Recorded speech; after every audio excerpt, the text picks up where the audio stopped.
SQ क्या है और इसका क्या उपयोग है? एसक्यू से किस तरह से आप अपनी सेल्स को बढ़ा सकते हैं? आप अगर एक छोटी कंपनी है, बड़ी कंपनी है, तो एसक्यू के माध्यम से आप अपनी सेल्स को कई गुना बढ़ा सकते हैं।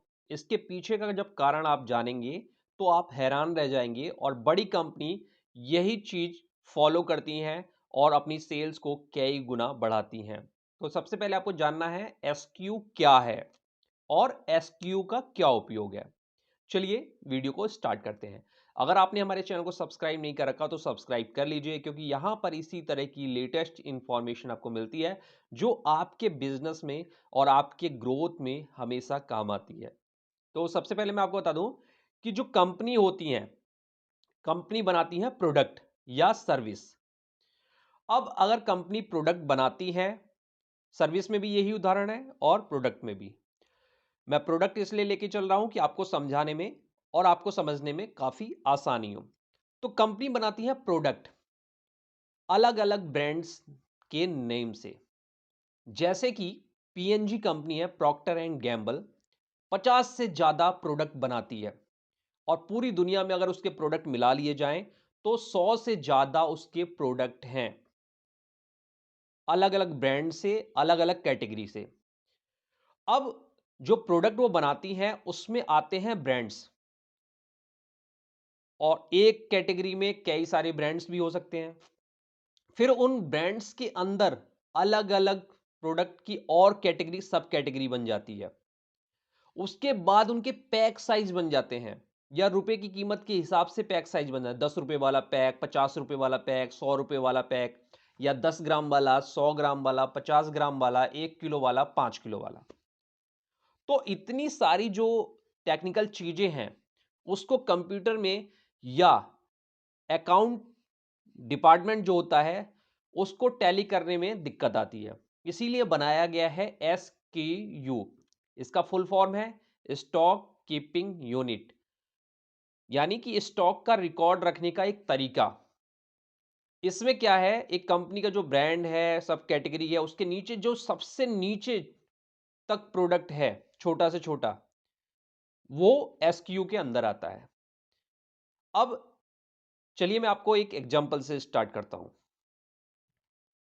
और फिर मैं आपको बताऊंगा कि आप किस तरह से अपनी सेल्स को बढ़ा सकते हैं। छोटी से छोटी कंपनी भी ये कर सकती है, एक छोटा से छोटा रिटेलर भी कर सकता है, और जो एम्प्लॉय होते हैं वो भी अगर इस चीज को कर लेंगे तो काफी सेल्स बढ़ जाएगी। मैंने यहाँ पे एक उदाहरण लिया है पीएनजी कंपनी का ही। कंपनी कोई सी भी हो सकती है, मुझे एक उदाहरण लेना था, मैंने उसको ले लिया।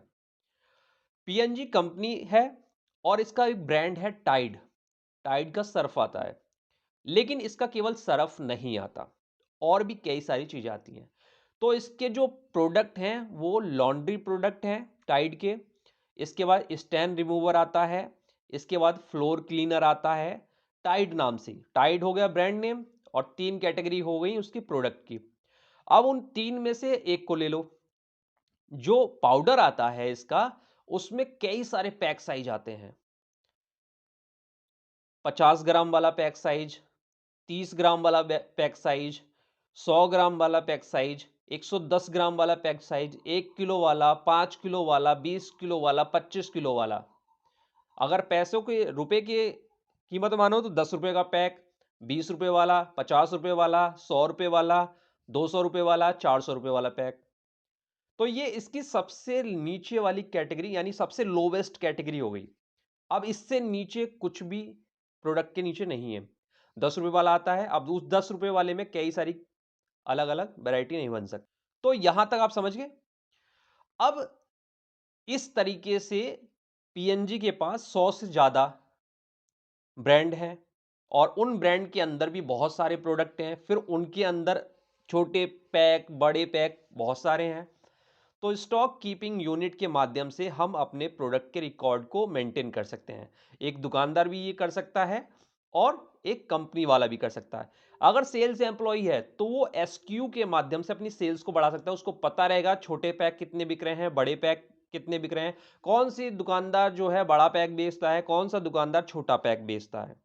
ठीक है, ज्यादा समझाने की आपको जरूरत नहीं है। अब एसक्यू की जरूरत क्यों पड़ी और इससे क्या फायदा है। चलिए अगली स्लाइड पे चलते हैं। अब यहां पर मैंने आपको बता दिया कि पीएनजी कंपनी है, ब्रांड है उसका टाइड, और प्रोडक्ट कैटेगरी कई सारी आती है, उसमें से एक लॉन्ड्री डिटर्जेंट हमने चुन लिया। अब उसके अंदर एसक्यू है 50 ग्राम, 100 ग्राम, 1 किलो, 5 किलो।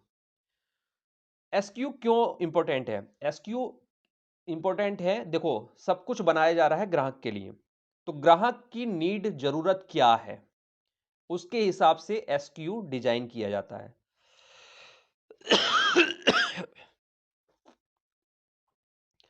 अब ग्राहक दो जगह रहता है, मोस्टली दो भागों में हर जगह को बांटा गया है, शहरी क्षेत्र और ग्रामीण क्षेत्र। तो शहरी क्षेत्र में कुछ पैक साइज ज्यादा बिकते हैं और ग्रामीण क्षेत्रों में कुछ डिफरेंट तरह के पैक साइज ज्यादा बिकते हैं। एक तो ये पैटर्न हो गया, इसलिए कई तरह के पैक साइज बनाने पड़ेंगे और कई रुपए, यानी छोटे कम प्राइस वाला, ज्यादा प्राइस वाला, इस तरह बनाना पड़ेगा। पहली जरूरत तो ये हो गई, कंज्यूमर नीड्स को ध्यान में रख के ग्रामीण परिवेश में अलग और शहरी में अलग।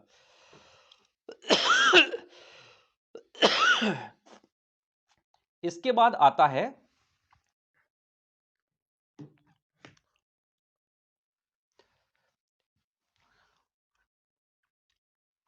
इसके बाद एक दूसरी जरूरत आती है, वो है कंजम्पशन पैटर्न। कहां पर, किस जगह पर कितना कंज्यूम होगा। जैसे कि अगर हम एक होटल में गए तो वहां पर साबुन छोटा सा रहता है, शैम्पू थोड़ा सा रहता है, एक बार दो बार नहाने के लिए होता है। और फिर जब कोई नया आदमी फिर उस होटल के रूम में आता है तो उसके, अब उस होटल में अगले दिन कोई नया गेस्ट आता है तो उसके लिए नया साबुन और शैम्पू रख दिया जाता है, वो भी छोटा स्मॉल पैक होता है। इसी तरह से जब हम कहीं ट्रैवलिंग कर रहे होते हैं तो हम बड़े पैक को नहीं खरीदते। हर चीज के बड़े पैक को अगर रख लेंगे तो हमारे बैग में जगह नहीं बचेगी, इसलिए हम छोटे छोटे पाउच खरीदते हैं। छोटा सा टूथपेस्ट का 10 रुपए वाला पैक या 5 रुपए वाला पैक, शैम्पू के 1 से 2 रुपए वाले पाउच, और जो तेल होता है 1-2 रुपए, तो वो क्या है, छोटी सी जगह में आ जाते हैं आपके।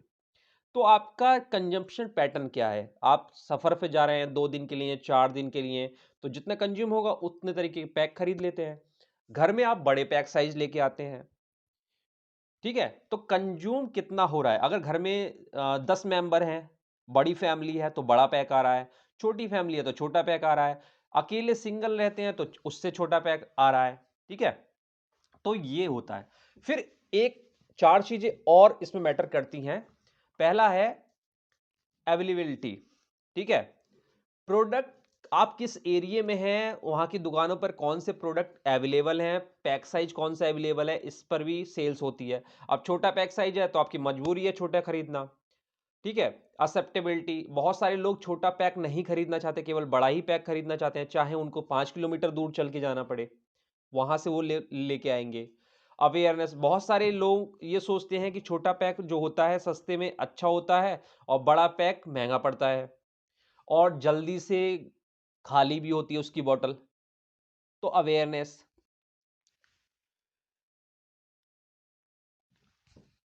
फिर एक होता है अफोर्डेबिलिटी, कि आप कितने रुपए का पैक साइज खरीदते हैं। शुरू से आप 50 रुपए का पैक साइज खरीदते हैं, फिर जब खत्म हो जाता है फिर खरीदते हैं। कोई कोई 250 रुपए का पैक साइज खरीदता है, वो छोटा खरीदता ही नहीं है। तो आप अफोर्ड कितना कर रहे हैं, आपका नेचर क्या है, इस पर सारा डिपेंड करता है।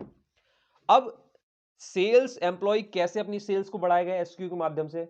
जो भी टारगेट कंपनी में बनता है, कंपनी एसक्यू के बेस पर ही टारगेट बना के देती है।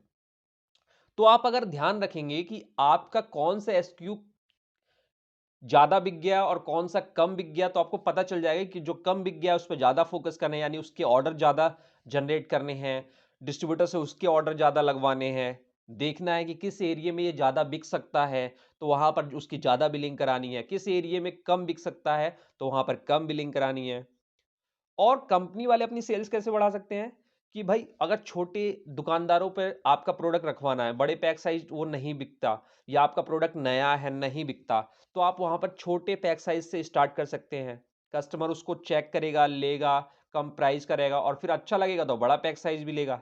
तो इस तरह से आपके कस्टमर भी बढ़ते जाएंगे और हर दुकान के लिए अलग अलग पैक साइज होता है। बहुत सारी दुकान जो छोटे पैक साइज ज़्यादा बेचते हैं, बहुत सारे बड़े पैक साइज ज़्यादा बेचते हैं। मॉल में चले जाएंगे तो वो और बड़े बेचते हैं। तो आपके पास अगर एसक्यू तरह तरह के रहेंगे तो आप हर दुकान पर अपनी पहुंच बना सकते हैं। इसलिए एसक्यू जरूरी होता है।